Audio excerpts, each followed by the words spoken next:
Hello everyone and welcome to Kantan Japanese. This video is a follow-up to my previous video about hiragana. So this video is going to be about katakana. So today's lesson is about the Japanese katakana. The Japanese katakana is part of the Japanese writing system. It has the same amount of symbols and the same amount of pronunciations as the hiragana. You might say they're kind of like twin. They're about the same, but they're written differently and used in different contexts. So both katakana and hiragana are syllabary. What does it mean, syllabary? Syllabary is when a language is written with symbols and where each symbol stands for a syllable. In turn, those syllables either used on their own or by combining with other syllables, they become words. For example, this word is written in hiragana. This word means sword. This is a kanji over here for sword. So katana, you have three hiraganas, yeah? So you have three symbols and each symbol represents one syllable. So this is why both hiraganas and katakanas are called syllabary. So you see, katana, three syllables and three symbols. Three syllables for three symbols, or three symbols for three syllables. This is a chart with all of the katakanas in there. There's no easy way to do this. You have to memorize each one of them. This is one essential part of the Japanese writing system, so you have to memorize each and every one of those symbols. So you have to memorize the hiragana and you have to memorize the katakana as well if you want to read Japanese at any point in time. So you can pause this video to study them, but I would recommend getting your own list by just using Google to find it. It's very easy. You can probably find a good list in less than a minute. Now some difficult katakanas. Those katakanas gave me a hard time because I kept confusing them.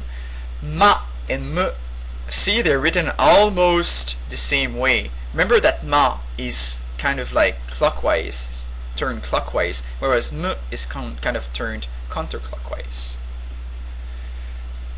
Na and no are almost the same, but remember that na has this little horizontal stroke over here.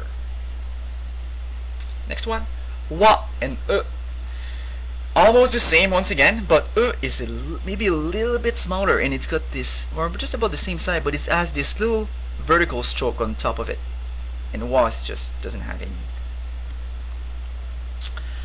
Shi and tsu. Now the way I remember this one is shi has those two strokes standing on top of one another, whereas tsu has the same strokes, well, has strokes as well, but they're standing side by side. So remember that tsu has the strokes standing side by side, and shi has the strokes standing one on top of another. You also have so and n.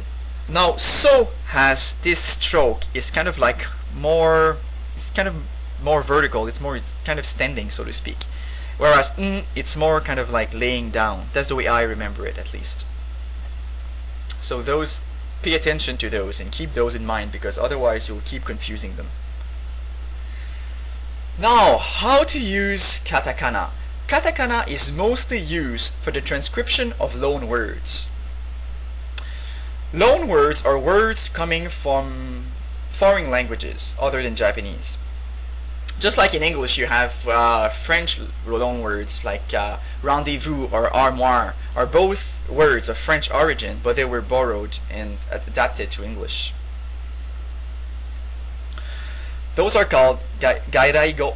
Gairaigo. Here, this is the kanji, the hiragana. So gairaigo for loan words. For example, let's look at this word over here. If you've studied your katakana, this should be very easy. This character means ko, and this one is hi. They're both katakana. This line over here, means that you have to hold the character that precedes it. In this case, the ko, and in this case, the hi. So ko hi. And this word is a phonetic transcription of the word coffee. So you see, this is a gairaigo because it's a phonetic transcription of coffee. Next one. Bargain. Bargain. So this is also a gairaigo for bargain, just like at a sale at a store. And the last one. Bata. Bata. And this one is, maybe you can guess, it's for butter. So you have 3 gairaigo over here. Katakana is also used for name of countries. For example, America, America. France, France for France. And Canada, Canada for Canada. So this is also used for the name of countries. Another use for katakana is for onomatopoeia. This is used, for example, in when you're reading manga, for example. This is a page, this is a picture of a manga I own, Bleach number 39, I think.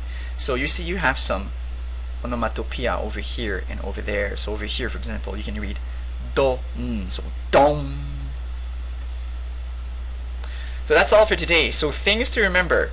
The katakana are mostly used to write gairaigo, loan words, Japanese, for loan words in Japanese. And it's also very important to memorize the katakana. You can't avoid this. You have to do this. So that's all for today. Have a good one. Bye.